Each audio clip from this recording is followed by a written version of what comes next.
Welcome to a lesson on angles. In this lesson, we will be looking at how we can draw angles in standard position. We will look at the two units of measurement for angles, degrees and radians, and then how we can convert between the two. We'll talk about coterminal angles, and then we will look at a couple simple applications of arc length and sector area. So first, let's talk about what an angle actually is. There's multiple ways you can define this, but we're going to think of an angle as an amount of rotation applied to a ray. So we'll have some sort of ray, which a ray is just an arrow, has a starting point, and then it extends on forever. So we have this initial side that where the ray is located initially, and then it rotates. So this rotation, it could be clockwise or counterclockwise. I just drew it in a counterclockwise direction here. But it rotates from the initial side to, and this is where it stops, it rotates from the initial side to the terminal side, and it's rotating around the vertex. So the vertex is the point, sort of the axis of rotation, or the point of rotation. So we have it rotating from the initial side towards the terminal side. So that's kind of visually how we're describing an angle. And again, it's amount of rotation. A few things to think about in terms of angles. First is that the amount and the direction of an angle are unrestricted. Okay, so by amount, we could rotate forever and ever and ever. If you think of like the wheel on your car, it rotates more than just once around, right? It goes around for as long as you drive. As long as you're moving, it's rotating around in its rotational pattern. So it can go forever. As far as the direction, there's really two that we talk about. We could think of a positive angle having a counterclockwise rotation, and then flipping that around, a negative angle would have a clockwise rotation. So instead of thinking about rotating right or left, it's better to think about it in terms of either positive or negative, or counterclockwise versus clockwise. And then the last thing we want to look at is, when is an angle in standard position? So we define standard position to be an angle when the vertex of that rotation is occurring at the origin, and the initial side is along the positive x-axis. Okay, so the angle is rotating around the origin, and it starts at the positive x-axis is what that's saying. So here's three examples. The example on the left, that is an angle that is rotating in a clockwise direction. Its initial side is not on an x-axis, but the vertex is at the origin. Okay, so it is at the origin, but it's not starting at the positive x-axis. So this is not in standard position. The second example here, the vertex again is at the origin, and the initial side is here along the x-axis, and it is rotating, this time counterclockwise, to the terminal side.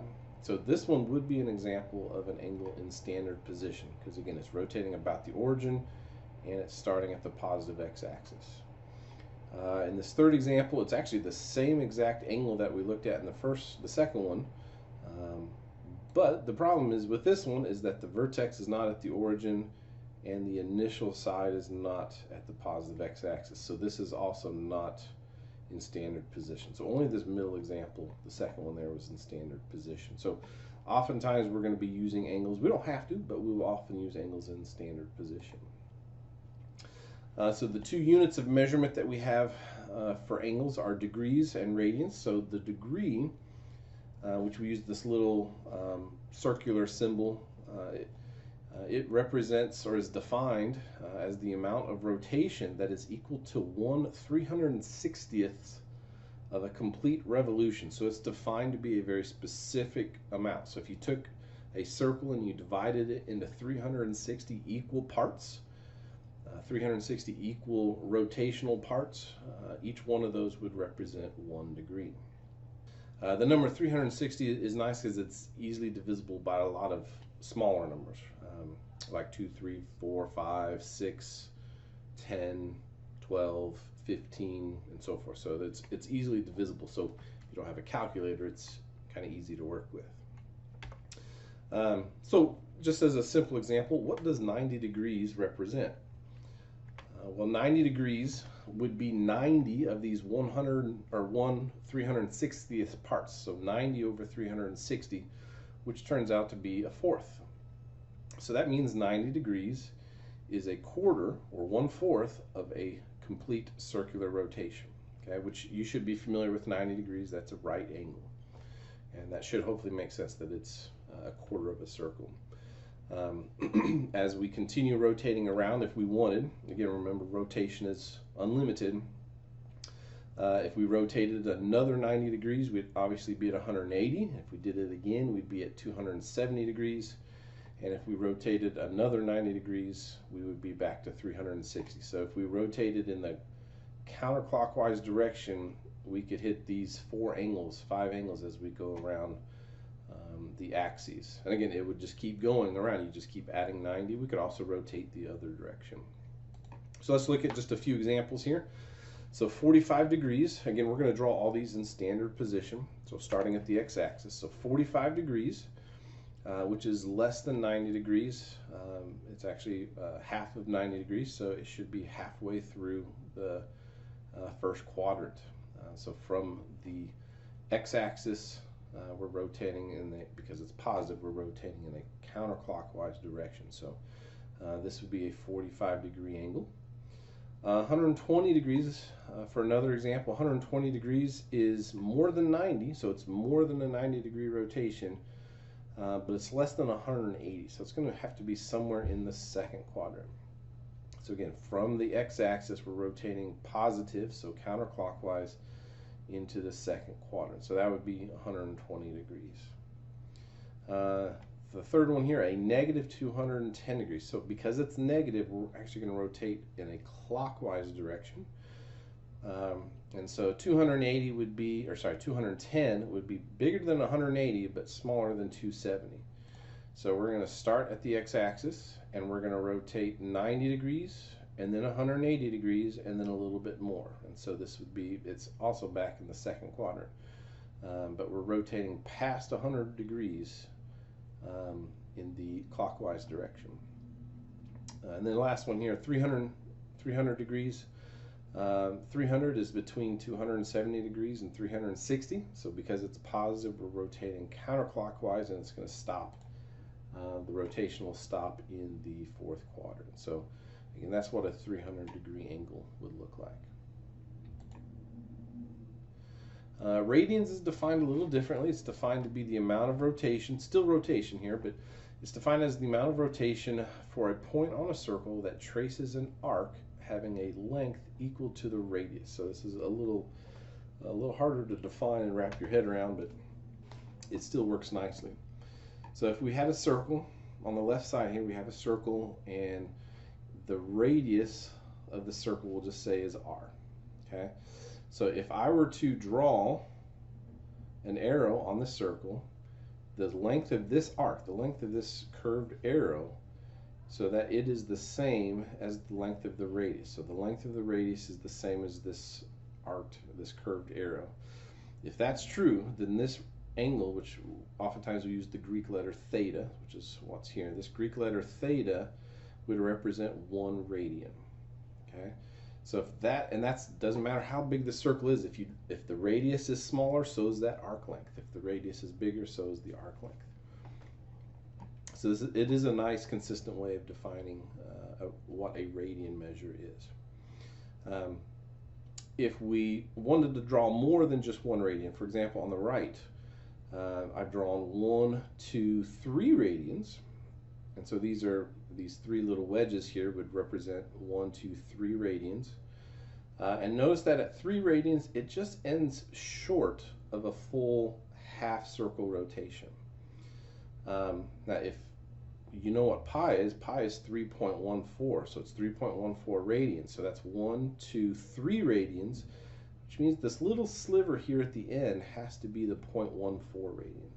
Okay, so that's kind of where one of the relationships we have with pi that comes into here is pi is a half circle. So it's 3 full radians plus this little extra bit that we have.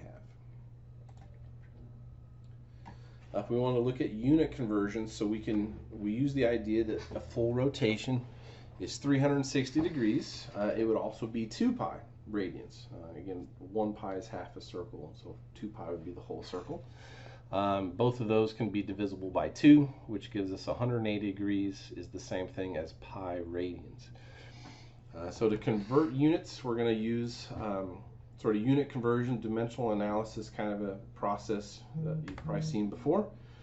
So say we wanted to convert 75 degrees into radians. So we're going to we need some fraction, some ratio to convert that. And so that ratio is going to come off that 180 degrees to the pi radians. So if we wrote that as 75 degrees times pi radians over 180 degrees, what happens is, because you have degrees sort of in the numerator, think of this as over a 1, but if you have degrees in the numerator and degrees in the denominator, they cancel. So after this expression, the only unit that we have left is radians. If you just multiply straight through, you have 75 pi on the top over 180. Both of those are divisible by 5, which gives you 15 pi over 36. Both of those are divisible by 3. That gives you 5 pi over 12. So 75 degrees is the same thing as 5 pi over 12 radians. You do not have to write the notation, the abbreviation RAD. If we're talking about angles, we just assume this is in radians. You have to put the degree symbol there. So if you don't put the degree symbol there, we're assuming it's in radians. So say we wanted to convert 2 pi over 3 to degrees. So again, since there's no unit, we're assuming that's in radians. So we're going to do a similar thing, but we're going to flip the fraction. So this is 2 pi radians, so I need radians to be in the denominator of my fraction. That way the radians cancel, and the only unit I have left with is the degrees. And if we kind of multiply, here the radian or the pi's will cancel. So we're going to have 2 times 180 over a 3. So that's what that reduces down to. We can simplify it a little bit. Both 180 is divisible by 3, and it goes in 60 times, so we're left with 2 times 60, which is 120 degrees. So 2 pi over 3 is 120 degrees.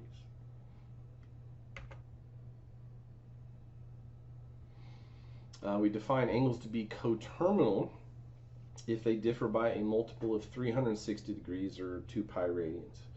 So what that means is angles are coterminal if they end at the same location. Remember, angle rotation is unlimited, so you can go around once around the circle or twice around the circle or 100 times around the circle. No matter how many times you go around, if you always end at the same place, we call that coterminal. Okay? So just as an example, what would be 2 angles, one that's positive and one that's negative, that would be coterminal to 315 degrees? Well, 315 is not quite 1 full revolution. So what if we went 1 full additional revolution? So that means we could add 360 degrees. So if we took 315 degrees to 300 plus 360 degrees, we would get 675 degrees. So if you drew the angle, 315 degrees and 675 degrees would both end at the same place. Their terminal side would be at the same place. Flip that around, if you subtracted the 360 degrees, we'd get a negative 45. So if you rotated a clockwise direction 45 degrees, you would end up at the exact same place as 315 degrees. So negative 45, 315, and 675 are all coterminal to each other. They're all at the same terminal location. We could also do the same thing in radians. So if we had 4 pi over 5, instead of adding 360 degrees, we want to add 2 pi. So if we took 4 pi over 5 plus 2 pi, now again, we're dealing with fractions and whole numbers, so we need a common denominator, which in this case would be 5. So we would have 4 pi over 5 plus 10 pi over 5, which is 14 pi over 5. And then if we subtract that, we're going to get a negative 6 pi over 5. So a negative 6 pi over 5, 4 pi over 5, and 14 pi over 5 are all coterminal to each other. And we say an angle is a quadrantal angle if it is coterminal to a coordinate axis. So, for example, 90 degrees, 180 degrees, 270 degrees, those are all angles that end on one of the axes. All right, arc length. So we talked about this a little bit when we define radians, but an arc is just a portion of a circle. And so we describe the length of an arc that subtends a central angle. So you have this angle in the center of the circle, and we're rotating around, we're moving along the perimeter of the circle. The length of that arc that subtends a central angle theta, and this has to be, angle theta has to be in radians, is given by S equals theta times R. So S is the length of the arc, theta is your angle in radians, and R is the measure of your radius. So just as a quick example, say we had a circle with a radius of 12 inches and a 60-degree angle. Note that's in degrees, and we have to have it in radians, so we have to convert 60 degrees into radians, and we do that by multiplying it by pi over 180. So 60 times pi over 180 will reduce down to pi over 3. Pi over 3 times the radius, which is 12 inches, will turn out to be a length of 4 pi inches. So that would be the length of the arc. And we could solve for any of the variables. So if I gave you the arc length and the angle, you could find the radius. The last thing we want to look at here is sector area. Sector is the area formed by the initial and the terminal sides of an angle and the arc. So it's kind of like a slice of cake or a slice of a pizza. The area of that arc can be computed using the formula area equals 1/2 radius squared times theta. And again, theta has to be in radians. So just as a quick example, say we had a circle and we had this angle of pi over 4. So there's no degree symbol, so that's in radians. So pi over 4 radians, and we had a circle of radius 20 feet. So if we plug our 20 feet in for R, and we plug pi over 4 in for theta, we don't need to convert anything because it's already in radians. So we take 1/2 times 20 feet squared times pi over 4. We simplify that all down, and we end up getting the area is 50 pi square feet.